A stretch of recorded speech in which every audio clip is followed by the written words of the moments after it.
Est-ce que Dieu tient ses promesses? Eh bien, on va le savoir un peu plus tard à l'émission La Parole vivante.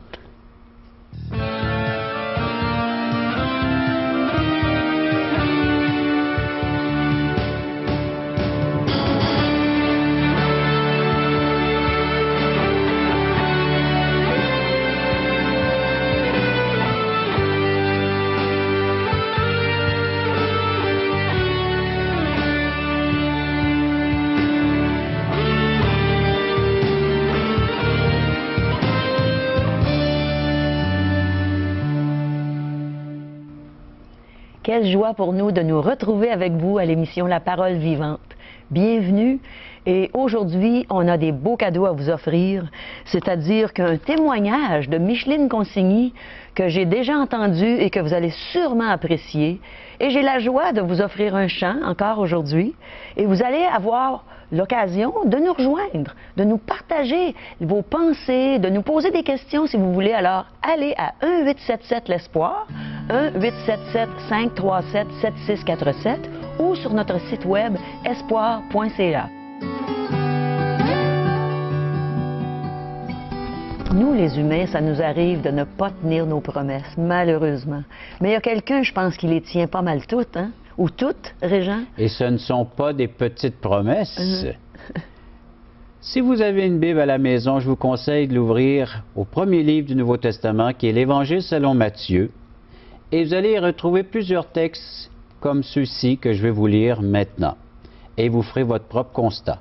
Vous constaterez que Dieu tient vraiment ses promesses. En entier. Et sa promesse concernant la venue d'un merveilleux Sauveur. Vous avez Matthieu chapitre 1, verset 22. « Tout cela arriva afin que s'accomplisse ce que le Seigneur avait annoncé par le prophète. » Verset 15. « Il y resta jusqu'à la mort d'Hérode afin que s'accomplisse ce que le Seigneur avait annoncé par le prophète. » Ensuite, vous tournez votre feuille, si vous avez le même format que moi, verset 23, chapitre 2 de Matthieu. Il vint demeurer dans une ville appelée Nazareth afin que s'accomplisse ce qui avait été annoncé par les prophètes. Et on pourrait poursuivre comme ça. On recule un peu, verset 17 de Matthieu chapitre 2. Alors s'accomplit ce qui avait été annoncé par Jérémie, le prophète. Alors Dieu annonce ses promesses à travers les prophètes, c'est ça? À travers l'Ancien Testament, à travers les prophètes entre autres, ses serviteurs qui ont vu des choses à venir, qui ont été prédites, proclamées, annoncées. Et vous ouvrez le Nouveau Testament et vous voyez l'accomplissement de ces dites prophéties, de ces promesses que Dieu avait fait à l'égard de son peuple et à l'égard de l'humanité, qu'un jour, le Christ, le Messie, le Sauveur naîtrait d'une vierge et grandirait à tel endroit et aurait un ministère public et s'offrirait en sacrifice lui-même pour la rançon, pour payer la rançon de nos péchés, entièrement, complètement. C'est ce que nous allons voir dans le film d'aujourd'hui. C'est une promesse dont on avait grandement besoin. Alors, on se retrouve tout de suite.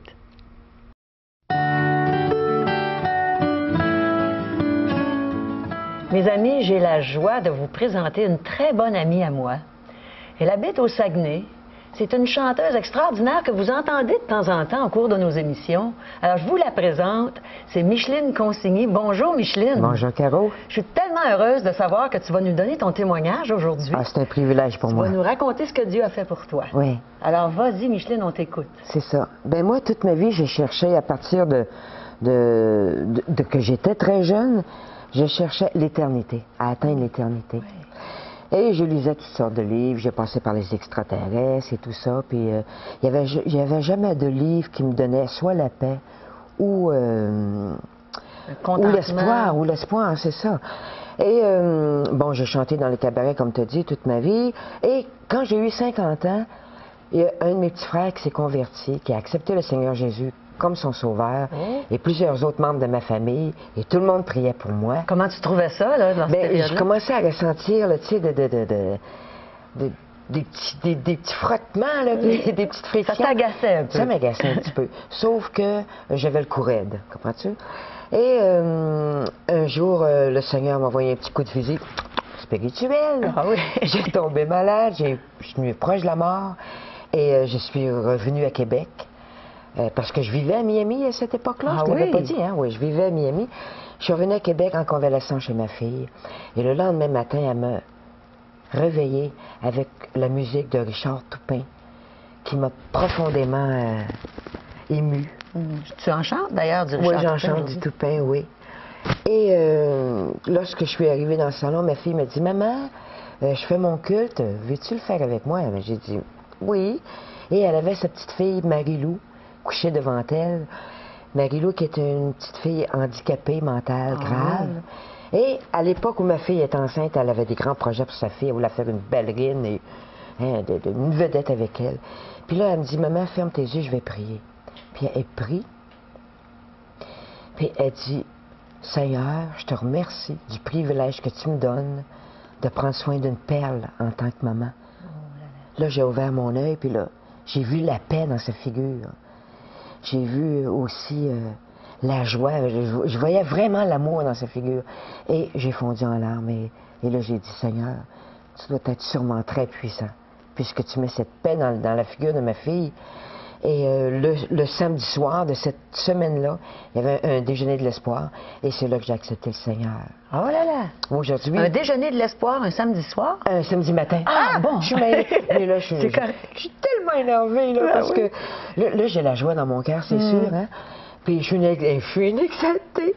Et je sais qu'aujourd'hui, comme Linda voit sa fille belle comme une perle à cause du sang de Christ, mais Dieu me voit moi aussi belle comme une perle à cause du sang de Christ. Tu as eu le pardon de tes péchés. J'ai eu le pardon. Et si je meurs là, je m'en vais dans les bras de mon Seigneur, de mon Dieu. C'est merveilleux. Pas parce que je suis bonne, hein, Caro?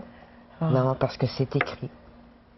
C'est dans la parole de Dieu. Oui, c'est ça, parce que Dieu est bon. Hein? Parce que Dieu est merveilleux. Ah, merci Micheline. En tout cas, c'était touchant, un très beau témoignage.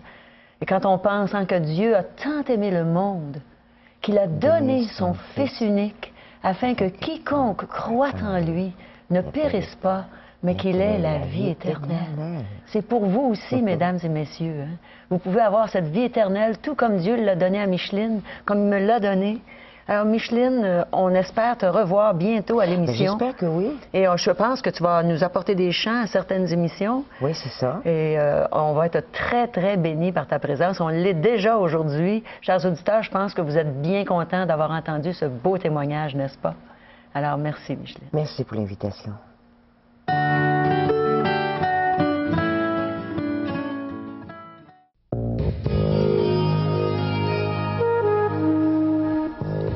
Comme Régent nous en a parlé au début de l'émission, celui qui avait été promis, c'est bien le Seigneur Jésus. Alors regardons-le dans le film de l'espoir. Après avoir attendu et guetté l'événement pendant des milliers d'années, cela finit par arriver. Une nuit, dans la ville de Nazareth, une jeune femme nommée Marie eut une visite inattendue.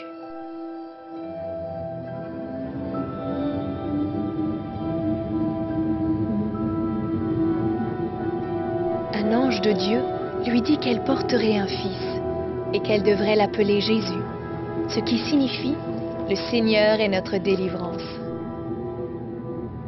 Étant une femme hébreu, Marie connaissait fort probablement la promesse d'un libérateur. Elle était stupéfaite et intriguée. « Comment cela peut-il arriver ?» se demandait-elle, « car je suis vierge ?» L'ange lui dit que l'Esprit de Dieu viendrait sur elle et que l'enfant serait conçu de cette manière, et qu'il serait appelé le Fils de Dieu.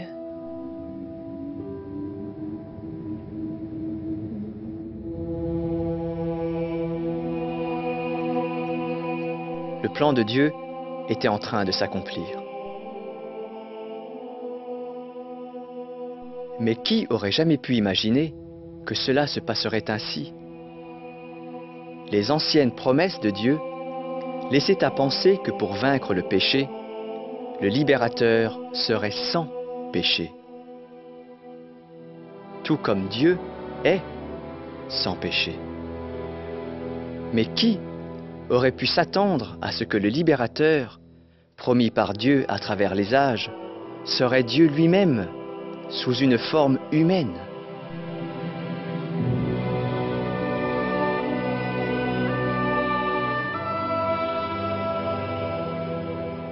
Marie était promise en mariage à un Hébreu nommé Joseph. Mais tu n'es pas n'importe qui. Lorsque Joseph apprit que Marie était enceinte, il en fut très affecté. Mais un ange apparut à Joseph dans un songe et lui dit que cet enfant était conçu par l'Esprit de Dieu et qu'il délivrerait son peuple de ses péchés. Joseph prit donc Marie pour épouse et il respecta sa virginité jusqu'à ce que l'enfant soit né.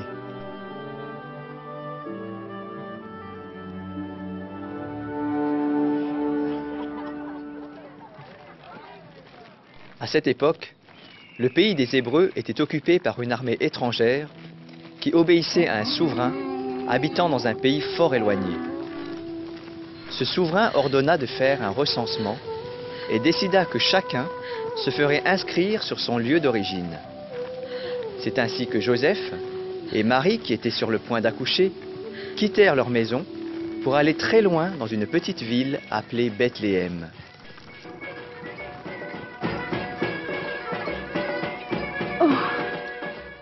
Mais à cause de la grande affluence à Bethléem, aucun lit n'était disponible pour Marie. Ils trouvèrent alors refuge dans une étable.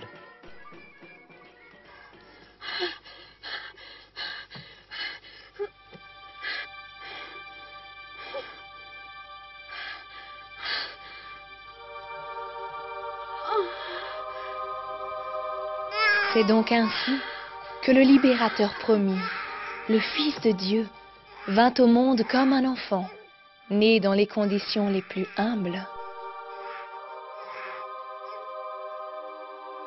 Des centaines d'années plus tôt, des prophètes hébreux avaient annoncé qu'une vierge donnerait naissance à un fils qui un jour gouvernerait le peuple hébreu.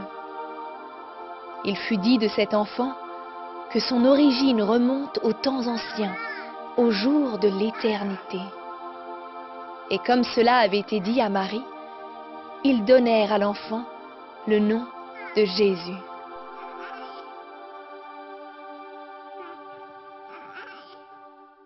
Ah, ces étoiles! Je vais faire tomber... Il y avait un roi nommé Hérode.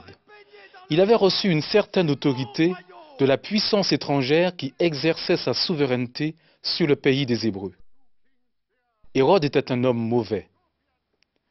Ayant entendu parler de cet enfant que l'on disait être roi, il décréta que dans les environs du lieu de naissance de Jésus, tous les garçons de 2 ans et au-dessous seraient tués. Mais, Votre Majesté, quoi? Tuez-les tous!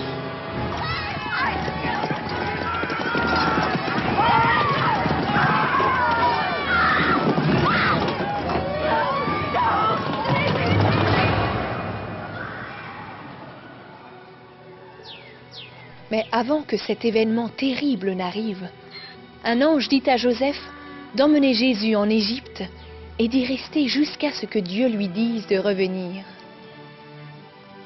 Ainsi, comme Dieu délivra le bébé Moïse des plans d'un roi méchant, Jésus fut aussi délivré d'un roi méchant, afin qu'il puisse un jour délivrer l'humanité du péché. Regarde, tu vois, c'est Nazareth. Après leur retour au pays des Hébreux, Joseph, Marie et Jésus s'installèrent dans la ville de Nazareth. Enfant, Jésus grandissait en force et en sagesse. Même les docteurs hébreux de la loi étaient étonnés de sa compréhension des choses de Dieu. Et quand Jésus parlait de Dieu, il l'appelait Père. La grâce de Dieu reposait sur Jésus, et il avait la faveur de tous ceux qui le connaissaient.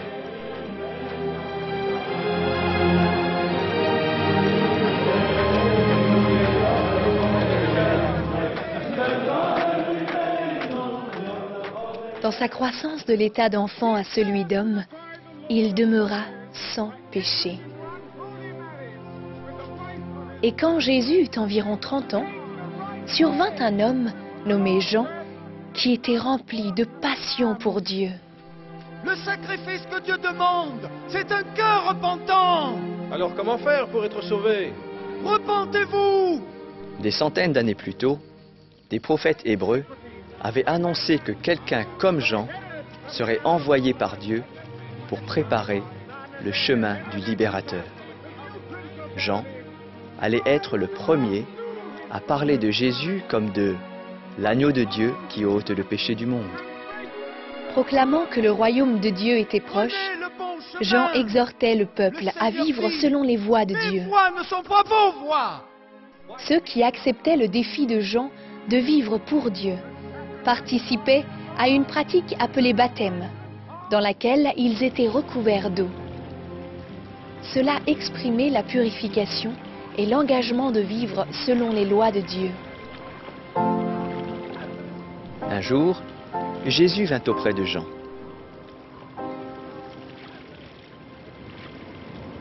Sachant qui était Jésus, Jean éprouva le besoin d'être baptisé par lui. C'est moi qui ai besoin d'être baptisé. Et c'est toi qui viens. Mais ce temps n'était pas encore venu. Et c'est Jésus qui fut baptisé par Jean.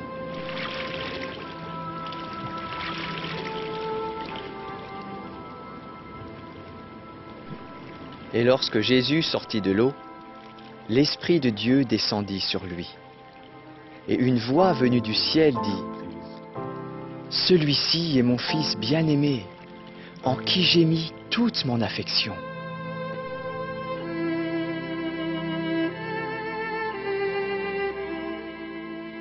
Alors, Jésus s'en alla dans le désert pour être tenté par Satan.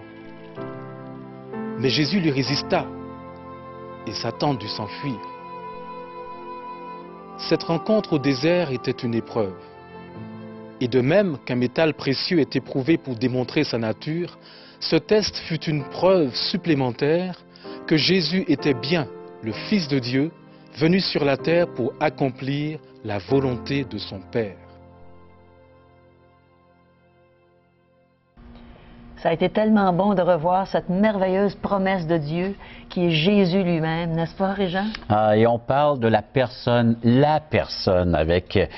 bien, c'est celle qui était promise, celle qui a été annoncée, proclamée par les prophètes, le Christ qui veut dire justement un nom grec qui veut dire envoyé de Dieu pour réaliser sa promesse, ou l'équivalent du mot hébreu, Messie, le sauveur de l'humanité.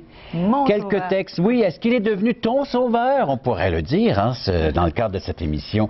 Plus de 300 promesses sur la personne de Jésus, sur sa naissance, sur son ministère, sa vie publique, sur sa mort, sur sa résurrection. 300 promesses réalisées lors de cette première venue se sont réalisées et d'autres sont à venir. Entre autres, voyez, Isaïe avait dit au verset 14, « C'est pourquoi le Seigneur lui-même vous donnera un signe. Voici la Vierge deviendra enceinte, elle enfantera un fils et elle lui donnera le nom d'Emmanuel qui veut dire Dieu parmi nous. » C'est dans quel chapitre? Ça, c'est Isaïe chapitre 7, verset 14. Merci Caro. Et Isaïe 9, verset 5.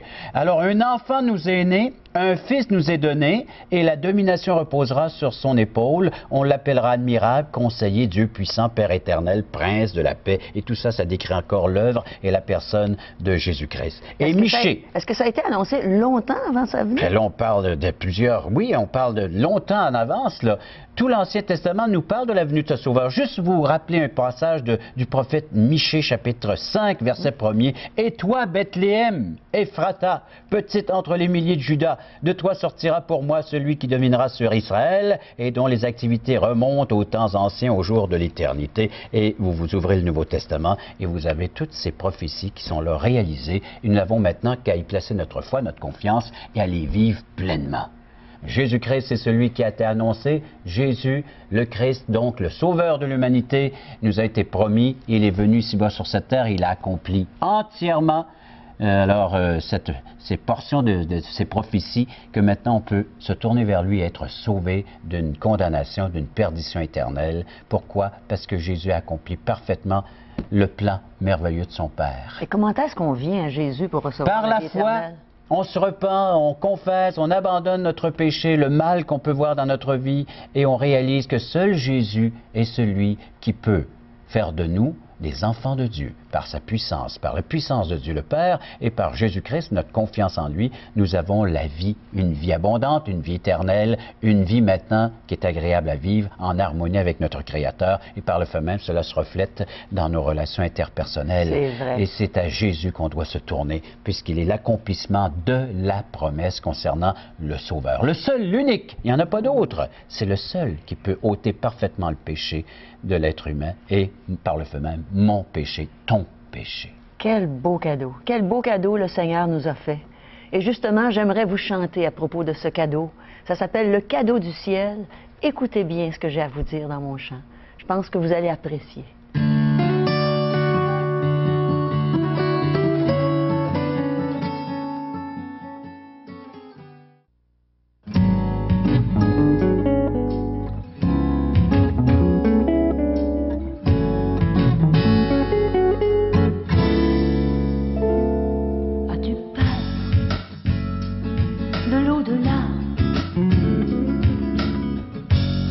As-tu peur de la mort? Eh bien, je sais ce qui te fera du bien, je sais ce qui va te réconforter.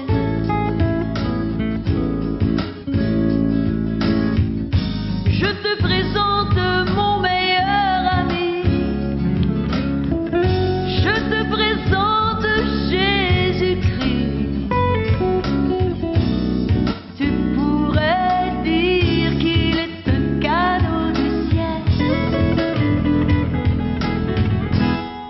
Car Dieu a tant aimé le monde qu'il a donné son Fils unique, afin que quiconque croit en lui ne périsse pas,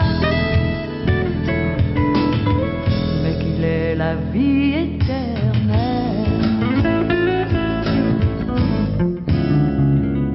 Il était bien près de son Père, mais il est venu sur la terre. Il a souffert pour toi et moi, il s'est laissé crucifier sur la Parvoie. Et puisqu'ensuite il est ressuscité, il a le pouvoir de sauver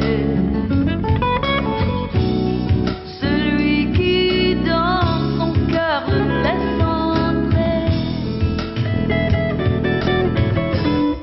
Car Dieu a tant aimé le monde qu'il a donné son Fils unique, afin que quiconque croit en lui ne périsse pas.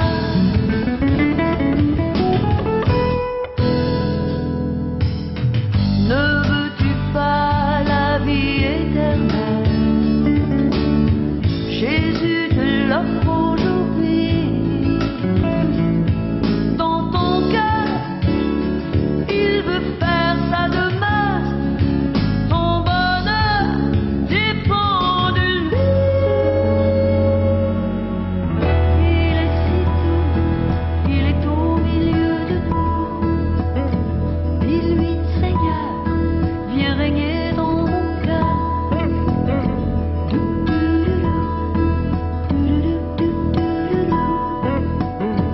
Est-il entré? S'il est entré, tu es sauvé. Oui,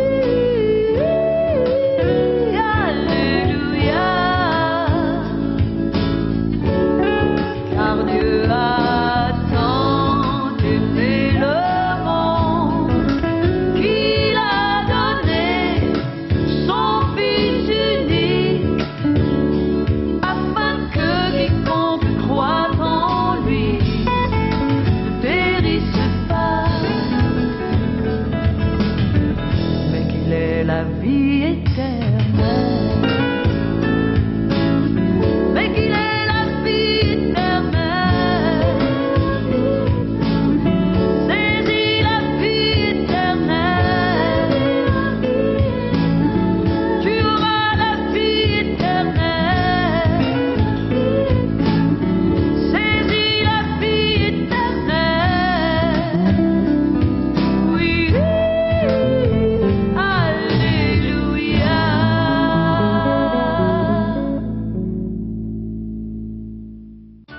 vivante vous invite à participer à l'un des nombreux merveilleux déjeuners de l'espoir.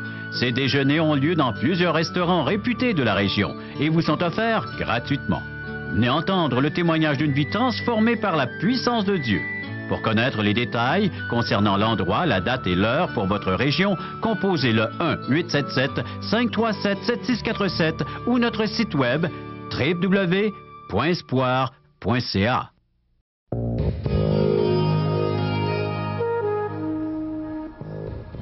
Alors, venez à nos merveilleux déjeuners de l'espoir et on vous rappelle que c'est gratuit pour ceux qui viennent pour la première fois. Et on a des belles choses à vous offrir encore aujourd'hui. On veut encourager nos téléspectateurs à la lecture concernant le livre des livres, la Bible, puisqu'on voyage au cœur de ce livre. Oui. Pourquoi pas les questions fondamentales qui pourraient nous aider à comprendre ce qui se passe dans notre propre vie, non seulement dans l'humanité entière ou dans notre société, mais chez nous aussi, dans ma propre vie. Oui. Un évangile de Jean, qui est naturellement l'accomplissement des promesses, comme on vient de voir, de l'Ancien Testament, de ce que Dieu avait promis concernant un sauveur pour l'humanité. Il y a un beau cadeau à la fin de cet évangile-là. Il y a la présentation du pont. Ah oui, j'aime bien ça. C'est-à-dire comment se relier à Dieu, comment s'unir avec Dieu. L'explication là avec sous forme de dessin, de schéma également, alors facilité, et le résumé du message « Jésus-Christ, seul mon espoir ». J'espère qu'il est devenu votre seul espoir concernant votre humanité et votre éternité également. Oui. Et j'invite les gens à venir me rencontrer personnellement. Alors, si vous voulez connaître l'heure de la rencontre, tout ça pour des études bibliques, vous appelez, vous composez au numéro de téléphone suivant. Oui, 1-877-l'Espoir, 1-877-537-7647 ou allez sur notre site web espoir.ca. Et n'oubliez pas, aujourd'hui même, le seul espoir, c'est Jésus. À la prochaine.